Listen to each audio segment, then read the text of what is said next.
पहाड़ों में आने की बात ही अलग होती है। जब भी मुझे छुट्टियां मिलती हैं तो मैं हमेशा पहाड़ों में आ जाता हूँ। यहाँ की हवा और वादियों में एक अलग ही एहसास होता है जो मुझे यहाँ खींच लाता है। तो इस बार मैं सानगढ़ आया हूँ और मैं आपको सानगढ़ का एक वर्चुअल टूर कराता हूँ।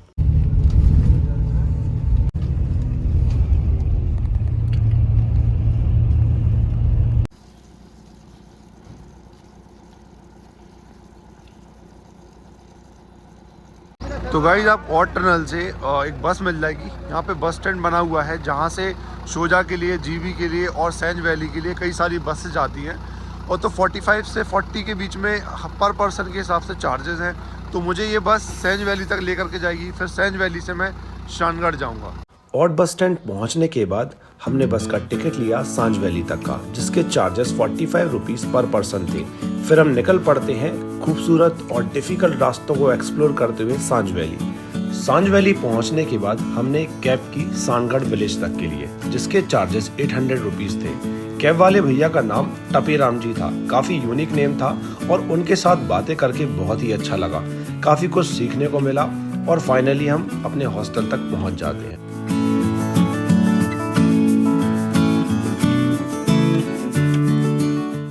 हेलो एवरीवन, स्वागत है आप सभी लोगों का मेरे इस नए व्लॉग में। मैं हूं श्रेयास मिश्रा। तो आज मैं शानगढ़ में हूं।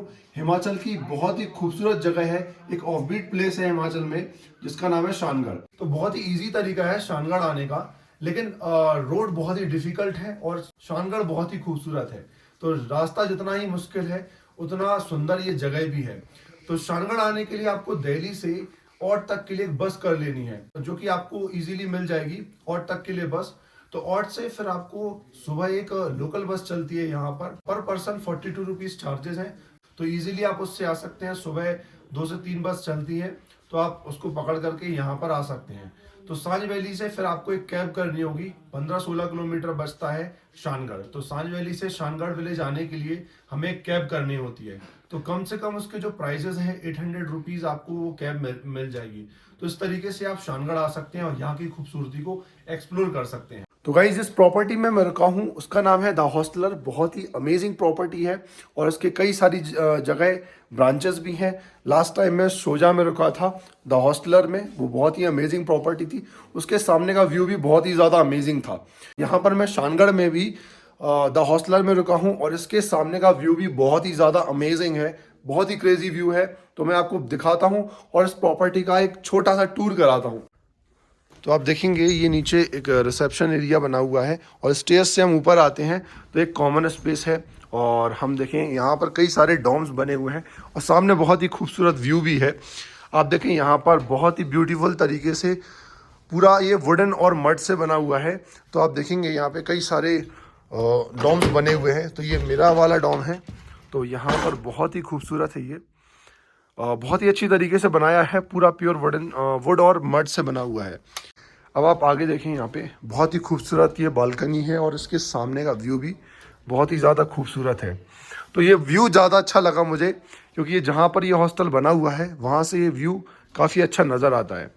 दूसरी चीज़, अगर हम आगे बढ़ें तो काफ़ी अच्छी तरीके से इसको डेकोरेट भी किया गया है। यहाँ पर एक छोटा सा कॉमन स्पेस है जहाँ पर हैंगिंग चेयर है और यहाँ पे हम कैरम भी खेल सकते हैं।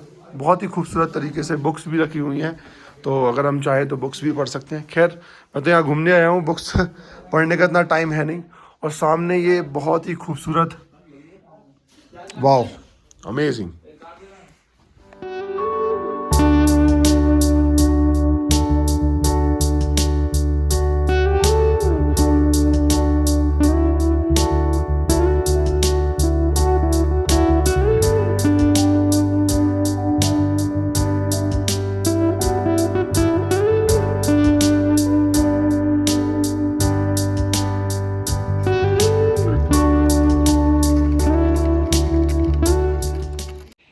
भैया, बरसानगढ़ वाटरफॉल जाना है, ये वाला। तो आप जा रहे हो क्या?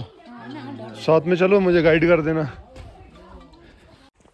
तो गाइस, अभी एक लोकलाइट से बात हुई तो उन्होंने हमें बताया कि आपको अपने हॉस्टल से जाने के लिए वाटरफॉल तक का, हॉस्टल से वाटरफॉल तक का जो पूरा रूट है वो एटलीस्ट 1 आवर का होगा।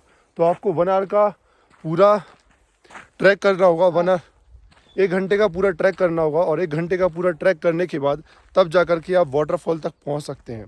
तो अभी हम लोगों ने अपना ट्रैक स्टार्ट कर दिया और चल कर के देखते हैं कि किस तरीके का वाटरफॉल है और कैसे व्यूज़ आते हैं और कैसी वीडियोस बनती हैं और किस तरीके की पिक्चर्स वहाँ से आती हैं।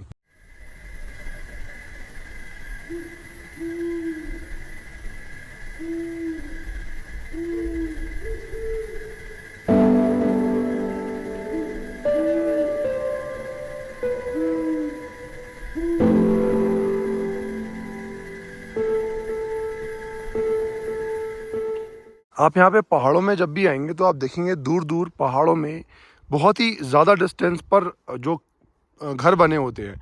तो मैं ये सोचता हूँ हमेशा कि ये जो घर बने होते हैं इनको कितनी डिफ़िकल्टी होती होगी एक जगह से दूसरी जगह जाने में। इनके जो घर बने होते हैं ना, तो आप देखें इनके बीच का डिस्टेंस कितना है। अगर इनको छोटी से छोटी चीज़ों की ज़रूरत होती होगी तो इनको वहाँ से उतर कर कितना नीचे जाना पड़ता होगा कोई भी सामान या किसी भी ज़रूरत के लिए। जहाँ से मेन ट्रैकिंग शुरू होती है वाटरफॉल के लिए, तो मैंने अभी आंटी से पूछा तो आंटी ने मुझे बताया कि आपको यहाँ से ट्रैकिंग शुरू करनी होगी। मैं आपको बताता हूँ। आप देखिए कितनी ज़्यादा स्टीप स्लोप बनी हुई है, तो इसको क्लाइंब करते हुए हमें वाटरफॉल तक पहुँचना है। तो देखने में बहुत ही ज़्यादा डिफ़िकल्ट लग रहा, लेकिन अब आए हैं तो यहाँ पर हम वाटरफॉल देख करके ही जाएंगे। मैं आपको सजेस्ट करूँगा, अगर यहाँ पर आ रहे हो इस वाटरफॉल को देखने, तो बहुत ही ज़्यादा पतली ट्रेल है और स्लिप होने के चांसेस हो सकते हैं। तो मेक श्योर कि आप अच्छे शूज़ पहन कर आएँ, जिससे कि आपकी ग्रिप अच्छी बनी रहे और आप ऊपर वाटरफॉल तक पहुँच पाएँ। Our hearts beat to the city streets. We began to feel the fire. We rise like tall buildings as the chemicals they take us higher. The night. तो देखें आप इस पतली पतली ट्रेल से होकर के गुजरना पड़ रहा है, और ये पतली ट्रेल है और नीचे देखें बहुत ही गहरी खाई। तो वीडियो में आपको इतना ज़्यादा समझ में नहीं आ रहा होगा, लेकिन एक्चुअल में ये बहुत ही ज़्यादा डेंजरस है और बहुत ही पतली ट्रेल है और ये खाई भी बहुत ज़्यादा गहरी है।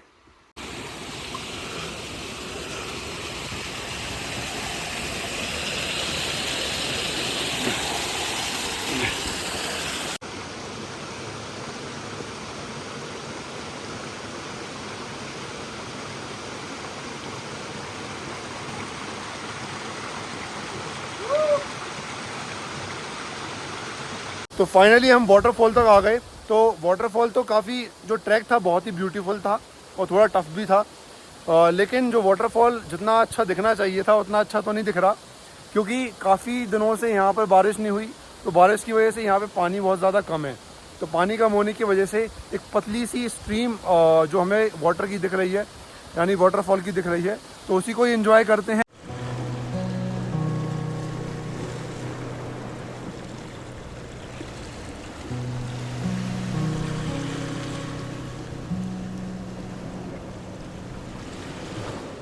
ओके, तो एक चाय एक कॉफ़ी हो जाएगी क्या? तो एक चाय एक कॉफ़ी कर दीजिए, ठीक है? ओके।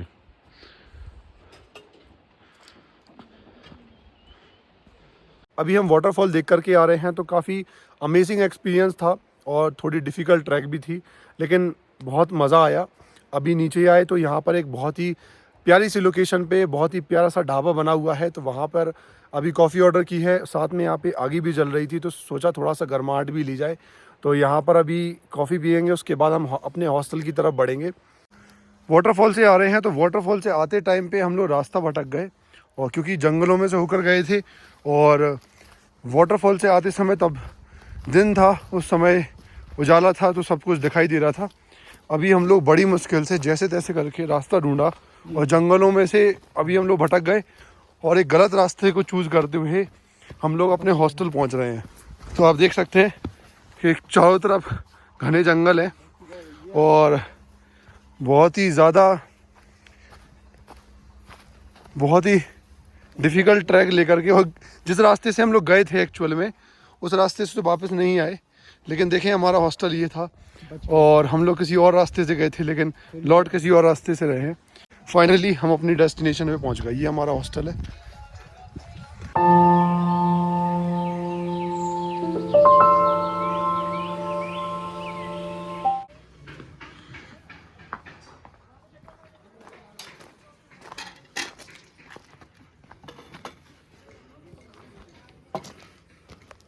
अभी मैं लंच करने के लिए द हॉस्टलर से जॉस्टल आया हूँ। जॉस्टल भी बहुत ही अमेजिंग प्रॉपर्टी है, क्योंकि हमारे हॉस्टल में द हॉस्टलर जो है उसमें अच्छे फूड ऑप्शंस नहीं थे, तो मुझे बार बार जॉस्टल आना पड़ रहा है। तो जॉस्टल में फूड ऑप्शंस बहुत ही अच्छे हैं और यहाँ की वाइब भी बहुत अच्छी है।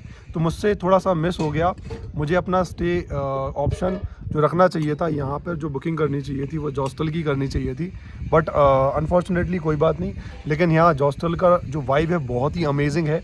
अभी हम यहाँ पर अपना लंच करने आए हैं, तो यहाँ पर हमने अपने लिए क्या क्या जो मंगाया है, अपने लिए छोले पूड़ी मंगाई है और साथ में राइस भी है और अचार भी है, और राजा ने अपने लिए दाल तड़का और जीरा राइस मंगाया है। तो बहुत ही अमेजिंग, बहुत ही टेस्टी फूड है। और साथ में आप देखें इसका व्यू, सामने का व्यू ये देखो।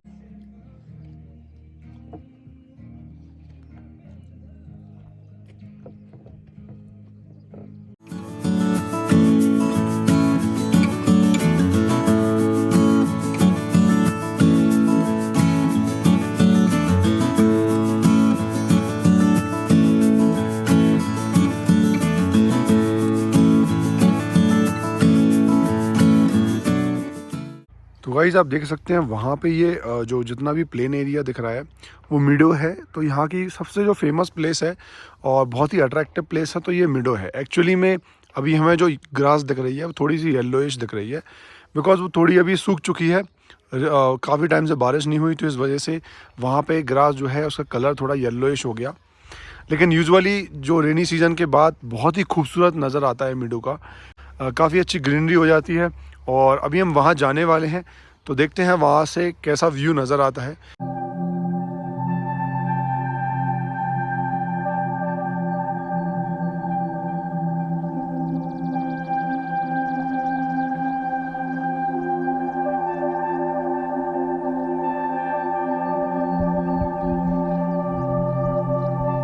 अगर आपको मैं 360 व्यू दूं इस पूरे मिडो का, तो आप देखें यहाँ पे बहुत ही अमेजिंग लोकेशन है।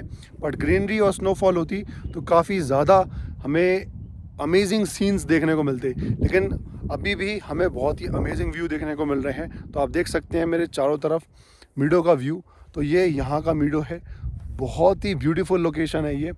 तो यहाँ आने से पहले मैंने इस जगह के बारे में पढ़ा था, तो इस मिडो के बारे में मैंने ये पढ़ा कि ये मिडो को जो बनाया गया पांडवों के द्वारा। तो पांडव जब यहाँ पर आए तो उन्होंने खेतीबाड़ी के लिए इस जगह को पूरा पेड़ पौधे जो यहाँ पर लगे हुए थे उन पेड़ों को काटा और इस मिडो को पूरा उन्होंने बनाया, जिससे कि वो खेतीबाड़ी कर सकें। तो काफ़ी सारी फसल वगैरह वो यहाँ पर उगाते थे। वैसे सुना है चावल की खेती करने के लिए उन्होंने इस जगह को क्लीन किया, पेड़ों को काटा, और तभी से ये खूबसूरत एक टूरिस्ट अट्रैक्शन भी बन गया।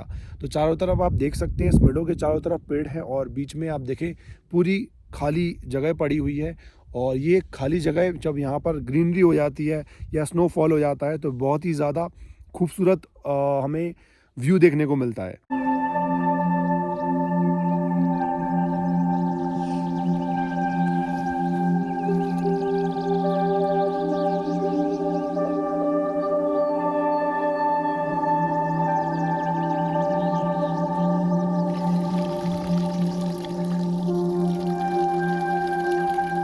शानगढ़ में बना संगचूर महादेव जी का टेम्पल एक बहुत ही यूनिक और ब्यूटीफुल आर्किटेक्चर है। जब भी आप शानगढ़ आते हैं तो संगचूर महादेव जी के दर्शन ज़रूर करना, वरना आपकी ट्रिप अधूरी मानी जाएगी।